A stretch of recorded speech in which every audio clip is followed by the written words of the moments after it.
pages of the State Office for Aging.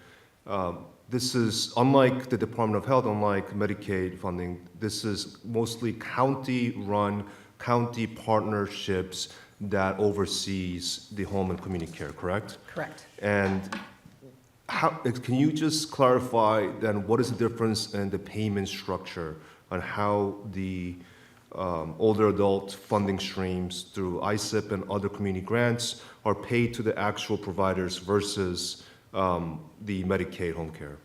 Sure. So we use a variety of funding. We use federal, state, and then county taxpayer dollars to fund our home care services program. And again, we serve individuals that are just above that income benchmark for Medicaid, but they can't afford to privately pay for the service.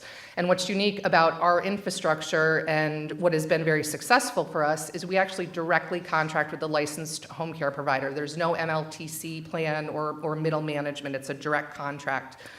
Those individuals are also case managed, so any issue of fraud, waste, or abuse is addressed because the AAA is providing that supervisory role. I'd also like to highlight that obviously the home care worker shortage has impacted every sector from hospitals, skilled nursing facilities, down to community-based care.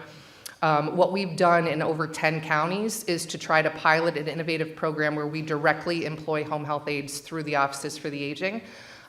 Or we have an exclusive contract with a licensed home care agency for dedicated home health aides to go to our clients. The reason that's important is they become part of a care team and feel very ingrained with the Office for the Aging.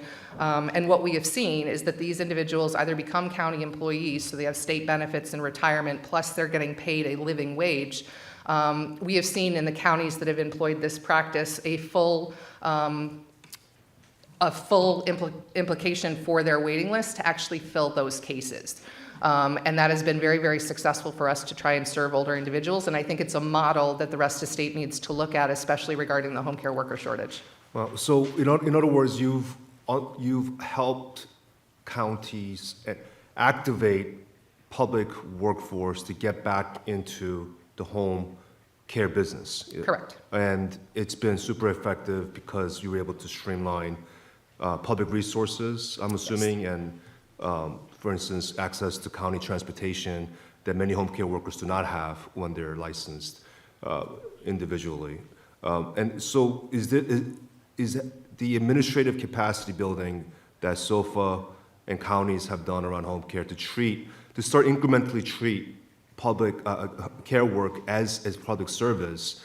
This is I think, a fascinating, innovative model that could potentially really change the game for New York. Do you think we should be supporting more of this moving forward and trying to get counties to get back into the business of home care?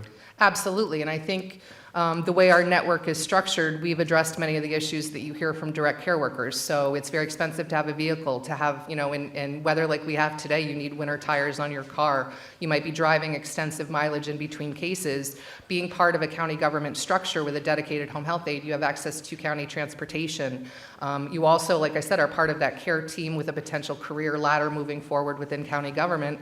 And you're also receiving a wage that makes you non-dependent on public benefits. So we know 50% of the direct care workforce is currently dependent upon public benefits, which is a cost to the taxpayer.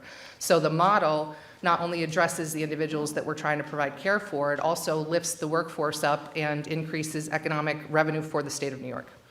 Are you aware of any non-Medicaid home care workers that have to take on 24-hour work shifts?